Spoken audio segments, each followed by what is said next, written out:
How did President Zelensky go from hero to zero, your phrase, not original, but nicely put, Right. in 19 months, Colonel? Well, let's go back to the outrageous predictions and sort of celebratory nonsense that went on in the Western media for months and months and months. I mean, almost immediately. I remember in February or early March, I was attacked for suggesting that the man was an empty facade and, if anything, an actor and not much more, by I think it was Jennifer Griffin and her sidekick on Fox, former congressman whose name escapes me. And they were saying, oh, no, this man is an heroic figure that we should all worship, and compared him to Churchill and God knows what else. That's all nonsense. It always was nonsense. We're not completely sure who's really running the show in Ukraine any more than we are here in Washington. But the behavior of this man over the last year and a half is just atrocious. He's sent tens of thousands of his countrymen to their deaths, and knowing full well from the very beginning that it couldn't be done. Victory was an impossibility, and insisting that they hurl themselves into these impregnable Russian defenses. He still wants them to do it again and again and again. And there's no political rationale that justifies this. So I think the man is being exposed. And I liked Elon Musk's comment that every few minutes or so, he opens his mouth and wants another $1 billion from the United States. And of course, we have no idea where all of that money is going any more than we can trace the equipment. The whole thing is a fiasco and a scandal. What about General Zelensky, who's the commander, and whom you have said and your colleagues have said is respected internationally as a serious military leader? Is the Ukraine military poorly led by General Zelensky? Is he big-footed by this comedian turned politician turned president? Well, remember that everybody in the military side and the officer corps, one way or another, is part of the grift. You have battalion commanders who are pocketing the salaries of soldiers that were under their command, who are now killed in action, preventing their widows from receiving any compensation from the Ukrainian government. Everyone is involved in grabbing whatever he or she can get for themselves. That's the problem in Ukraine. The place is more corrupt than Mexico, and that's saying something if you've been to Mexico. So I think you have to keep this in mind. Secondly, Zelensky, I have no doubt that privately he has told the truth, and he's been ignored and told to shut up and get back to work. And it may well be that he too has been told to do so at gunpoint. I have no idea. So I just think that at this stage, it doesn't really matter, because at the levels that count, once you get down inside the Ukrainian army, there are so many foreign elements directing operations from various places and pushing the Ukrainians into action. There's so much distrust between the soldiers who are being asked to fight and the officers who are commanding them that they whittle down squads to 3 or 4 men to prevent larger formations from forming that might actually rebel. It's a terrible condition, and the people are simply being fed systematically into the so-called meat grinder. Now, we know that over the last several months, there have been a lot of surrenders. There's no question about it. There's plenty of video footage to show that.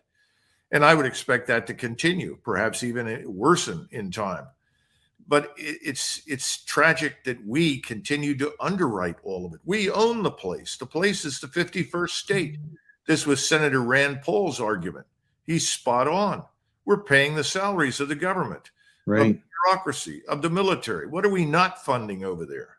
It's ridiculous. Well, before the so-called deal, which extended Mrs. Pelosi's spending levels for another 45 days, that Congress concocted over the weekend, the president said publicly, don't worry, the money will still keep flowing to President Zelensky, even if the government shuts down. Do you know if the United States and NATO engaged in an evaluation of Ukrainian military, its command structure, its support structure, before we started to send $100 billion over there?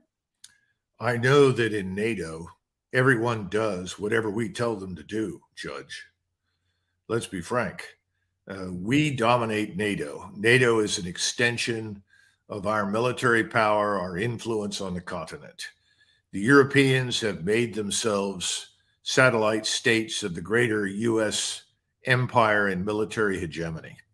So that's the first thing. Secondly, you've got large numbers of senior officers, particularly from Great Britain, to some extent from Germany and France, who are all prepared to stand up and defend to the bitter end whatever they're told to do by the United States. They have been completely assimilated into the so-called Borg, if you will. In other words, they adopt what we say, they adopt what we think, they adopt the tactics we suggest. There are some dissenting voices, but they're suppressed. There are people over there that know better. You know, you've had General Kuyat, a German, retired four-star, who's been very prominent in Germany, speaking out against the stupidity, saying, you know, Russia's a great power, whatever made you think otherwise. But, you know, he's the Lone Ranger. The vast majority are sort of zombies who simply march in the direction that we send them. So it didn't matter if you did in NATO a serious evaluation. You were going to be told, this is what you're doing, get on with it, or you're out of a job. You mentioned earlier, whoever's in charge of the American government, we're going to play a clip which is embarrassing for the president. It's a presser that he had earlier today, and the question asks, can you trust Speaker McCarthy? The conversation that precedes what we're about to tell you was, okay, McCarthy and the Republicans made a deal with the Democrats. No more aid to Ukraine, but we'll fund the government at the Pelosi levels. I have been harshly critical of this deal, but it's a done deal. The president signed it. So then the question is, how can you trust Speaker McCarthy to come through with aid to Ukraine when he sold it out in order to get this legislation that you just signed into office? So at that point, we enter the presser. It is difficult to watch the President of the United States of America at the end of his attempts to answer these simple questions. Are you going to be able to trust Speaker McCarthy when the next deal comes around? We just made one about Ukraine, so we'll find out. But are you worried that he is going to be forced by fellow Republicans to back away from any deal he cuts with you? I hope this experience for the Speaker has been one of a personal revelation. I'm not being facetious.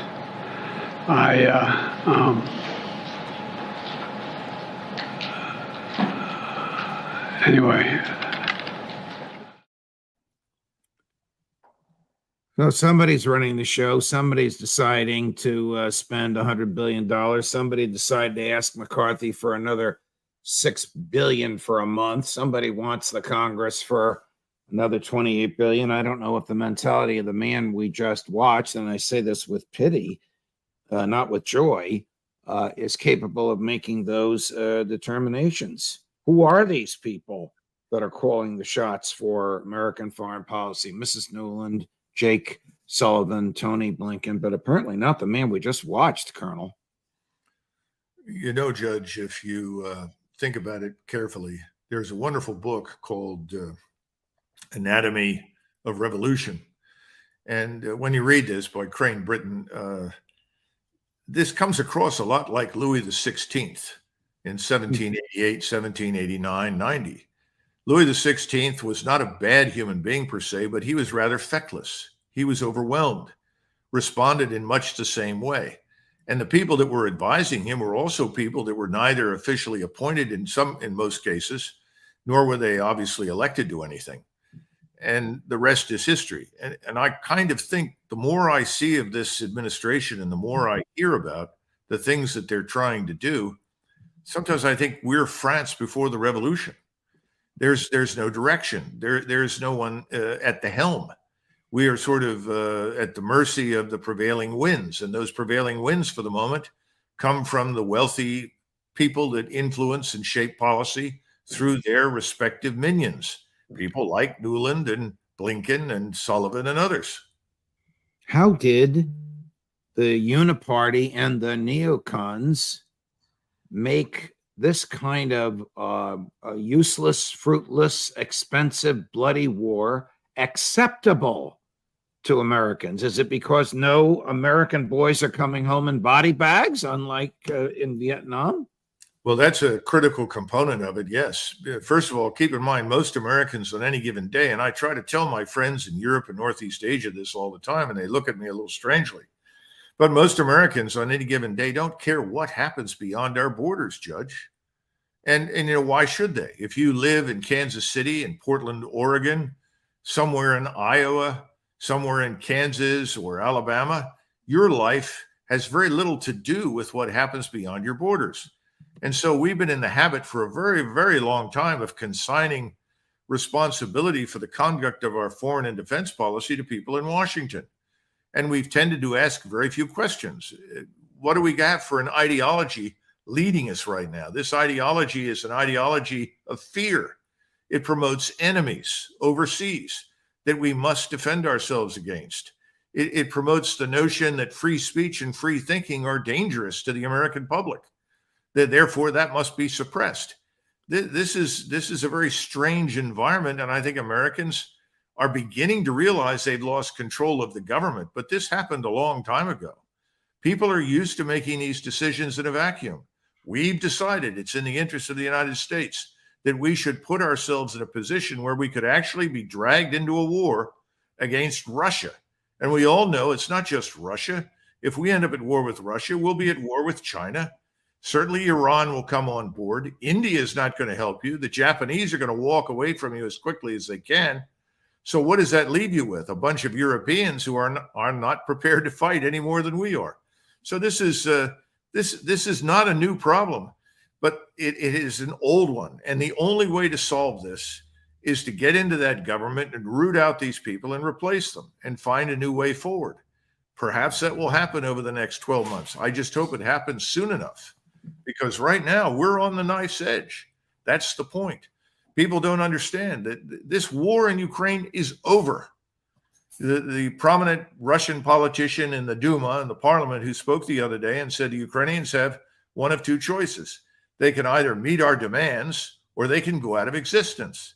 He wasn't kidding. Right. Moscow is not going to sit there and let us move anything we want back into Western Ukraine. They're not going to tolerate someone in the government there who is fundamentally hostile to Russia, incurably hateful. They will insist on someone in that government that watches out for Russian national security interests. So what are we going to do? If this were put into a referendum and people were allowed to discuss it for 30 days, I think Americans would come out overwhelmingly against doing anything in Ukraine. But we won't do that. And no one in Washington wants that, because they're profiting from this. And the people in Washington think that the United States is still living in 1992, that our armed forces are what they were 30 years ago, that there are no problems. There's nothing that serious happening here. Therefore, they have the freedom of maneuver to do whatever they want. That's ridiculous. It's wrong. It's dangerous. That's where we are.